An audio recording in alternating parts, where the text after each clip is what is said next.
UP today के YouTube channel पर आपका स्वागत है। मौर्य समाज के एक नौजवान का वीडियो सोशल मीडिया एक्स पर बहुत तेज़ी से वायरल हो रहा है। वह नौजवान 6,800 शिक्षक भर्ती अभ्यर्थियों में से एक है। वह अपने समाज के नेताओं से मिलकर अपनी दुख और पीड़ा उनसे बताना चाहता था, लेकिन उसको बार बार प्रताड़ित किया गया।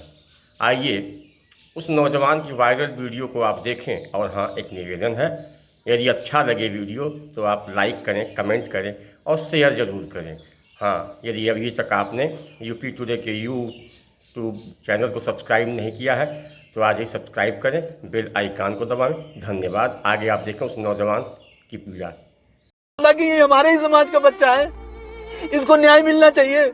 2 मिनट बात नहीं करवा सकते थे? नहीं करता हूँ, मैं सच बता रहा हूँ। राजनीति करता, इस भर्ती ने मुझे हर पल मारा है। मुझे उसी मौर्य सभा यहाँ थी, एक मौर्य सभा, उसमें हरपाल मौर्य जी आए थे, तो उन्हीं की सभा में मैं आया था। मैं गलत मांग नहीं कर रहा हूँ, मेरे पास आयोग की रिपोर्ट है।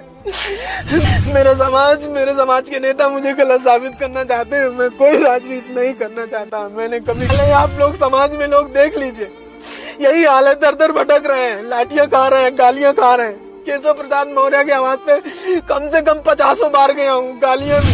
हम कहाँ जाए, किसके पास जाए? हम हम और कुछ नहीं करना चाहेंगे। मेरा नाम अमित मौर्य है। यही हमारे गांव के पास में एक अमरपाल मौर्य जी एक छोटा सा कार्यक्रम था, मौर्य सभा, उसी में आए थे। और जितने मौर्य थे, मौर्य समाज के लोग आए थे। तो हमने सोचा कि जो हमारी पीड़ा है, 640 दिनों की पीड़ा है, लखनऊ के इको गार्डन में जो एक जेल हुआ करती थी, उसमें हम लोगों ने बिताया है। वो दर्द हम इनसे कहेंगे और इनसे बताएंगे तो ये राज्यसभा सदस्य हैं, हो सकता है हमारी बात वहां तक पहुंचाएं। मोदी जी से मिलते रहते हैं, योगी जी से मिलते रहते हैं, तो न्याय दिलाने की बात करें। मैं यही उम्मीद के साथ आया था, एक ज्ञापन लिया था। तो मैंने कहा सर 2 मिनट मुझसे बात करनी है। तो सर ने हमारा ज्ञापन, हमें जैसे 69,000 का नाम लिया, उन्होंने हमारा ज्ञापन ऐसे ले लिया, हाथ में पकड़ लिया, ना कुछ सुना ना कुछ कहा कि अभी बात करते हैं। वो चले गए। उसके बाद फिर मैं बाहर बोलता रहा। उसके बाद कई सारे नेता हमारे समाज के ही हैं, जिनको मैं जानता हूँ, वो भी हमें जानते हैं। वो हमको डांटने लगे, अलग से हमको डांटने लगे कि तुमको ऐसा नहीं करना चाहिए था। फिर कुछ लोगों का कहना था कि ये राजनीति करता है, राहुल गांधी से मिला था। मैं कहना चाहूंगा कि मैं कोई राजनीति नहीं करता हूँ। मैं राहुल गांधी से मिला था, मेरी पीड़ा थी। मैंने उनसे ये कहा था कि आप मिलके राहुल गांधी को एक पत्र लिखिए, आप जाइए राहुल गांधी को एक पत्र लिखिए कि हम लोगों के साथ अन्याय हुआ है, वो हम लोगों को न्याय दिलाने का प्रयास करें, जैसा कि राहुल गांधी ने पत्र को लिखा भी था।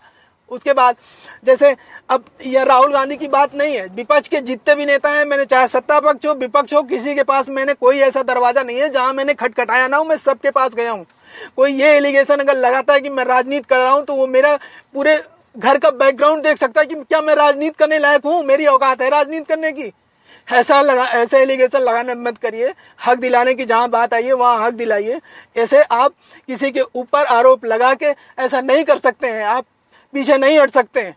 आपको न्याय दिलाना पड़ेगा, क्योंकि आप हमारे समाज के हैं और हमें आपसे कहना है, हमारा हक बनता है आपसे कहेंगे। हम डरते नहीं हैं, हम अपनी बात सही है तो सही कहने में क्यों डरेंगे? हमको चाहे मारो, जेल भेजो, काटो, कुछ भी करो, हम नहीं डरते हैं। हमको कोई मार के धमकाएगा यहाँ, हम नहीं डरने वाले। हमको यहाँ धमकाया जा रहा था, हमको अलग अलग से लोग टार्चर, हमारे समाज के लोग टार्चर कर रहे थे। उनको ये नहीं पता था कि ये हमारे ही समाज का बच्चा है, इसको न्याय मिलना चाहिए। 2 मिनट बात नहीं करवा सकते थे? बात भी करवाए तो हमको वहां हड़काया जा रहा था, वहां मुझे धमकी दी जा रही थी, क्योंकि मैं वहां अकेले था। हमारे समाज के लोग ऐसे देख रहे थे, हमारे समाज के नेता ऐसे देख रहे थे, कुछ नहीं कर रहे थे। हमसे कह रहे थे ये राजनीति करता है, राहुल गांधी से मिला था। मैं राजनीति नहीं करता हूँ, मैं सच बता रहा हूँ। राजनीति करता, इस भर्ती ने मुझे हर पल मारा है। मुझे बस यही मन करता है, मुझे जीने का मन नहीं करता। मैं सोचता हूँ कब मर जाऊं ऐसे टार्चर होने से ज्यादा, क्योंकि मैं सही हूँ, मैं गलत नहीं हूँ। मेरे समाज के नेता मुझे गलत साबित करना चाहते हैं। मैं कोई राजनीति नहीं करना चाहता। मैंने कभी किसी और से राजनीति के बारे में कहीं बात नहीं किया। मैं 6800 शिक्षक भर्ती में आरक्षण पीड़ित एक शिक्षक हूँ। ओबीसी एससी समाज से आता हूँ। ओबीसी एससी शिक्षकों की, ओबीसी एससी बच्चों की क्या हाल है, आप लोग समाज में लोग देख लीजिए। यही हाल है, दर दर भटक रहे हैं, लाठियां खा रहे हैं, गालियां खा रहे हैं। केशव प्रसाद मौर्य की आवाज पे कम से कम 50 बार गया हूँ, गालियां मिली है। एक बार मुलाकात हुई तो उन्होंने कहा कि हम मौर्य सभा बनाने आते हो। उसी मौर्य सभा यहाँ थी, एक मौर्य सभा, उसमें अमरपाल मौर्य जी आए थे, तो उन्हीं की सभा में मैं आया था। मैंने सोचा कि वो मेरी बात रखेंगे, वो मेरी बात सुनेंगे, मेरा दर्द सुनेंगे, लेकिन उन्होंने सुनने से मना कर दिया, मुझे अलग से अड़काया। कई सारे नेता थे हमारे, कई ब्लॉक प्रमुख थे, विधायक जी भी थे, लेकिन किसी ने मुझसे बात करना उचित नहीं समझा। सिर्फ मुझे डांटने के सिवा, मुझे आरोप लगाने के सिवा किसी ने कुछ भी नहीं समझा। मेरा बिल्कुल भी मन नहीं कर रहा है कि मैं जिंदा रहूं। इस तरह का टॉर्चर होना नहीं चाहता। लोग मुझे सुनना ही नहीं चाहते, मेरा दर्द क्यों नहीं सुनना चाहते लोग, हमें ये नहीं समझ में आता।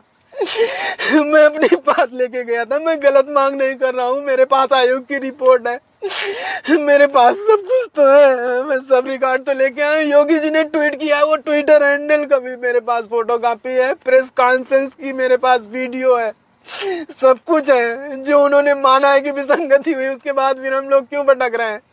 हमारी जगह 6,800 सामान्य वर्ग के अभ्यर्थी नौकरी कर रहे हैं और हमको सड़कों में भटकाया जा रहा है, हमको राजनीतिक बताया जा रहा है, हमको टॉर्चर किया जा रहा है, हमको धमकी दी जा रही है। हम एक गरीब परिवार से आते हैं, इसलिए हमारे साथ ही अत्याचार किया जा रहा है। हम अपने समाज के लोगों से कहना चाहते हैं कि हम लोग हमारी दर्द को समझिए, हमारी पीड़ा को समझिए। ये लोग हमको नहीं समझना चाहते, सब कुछ जानते हैं मेरा दर्द, उसके बाद भी लोग अवॉइड कर रहे हैं हमको। हम कहाँ जाएं, किसके पास जाएं? हम सत्ता पक्ष के पास जाते हैं तो वो सुनते नहीं, विपक्ष के पास जाते हैं कि वो सदन में मेरी बात रखेंगे, तो वो मुझे राजनीतिक बताते हैं। मैं कहाँ जाऊं? 69,000 शिक्षक भर्ती में इतना बड़ा घोटाला हुआ, 6800 सीटों का, उसके बाद में हम लोगों को न्याय नहीं दिया गया। चुनाव के समय योगी जी लिस्ट तो निकाल देते हैं, लेकिन 2 साल से सड़कों पे गालियां खाए, पुलिस की लाठियां खाए, मार खाए, जातिगत गालियां। ये लोग जो समाज के नेता बन रहे हैं, ये लोग क्यों नहीं समझते? हम लोग को वहां जातिगत गालियां दी जा रही थी, जूतों से मारा, पुलिस द्वारा टॉर्चर किया जा रहा था। हमारी क्या गलती है? सिर्फ यही गलती है कि हम ओबीसी एससी हैं, इसलिए हम और कुछ नहीं कहना चाहेंगे।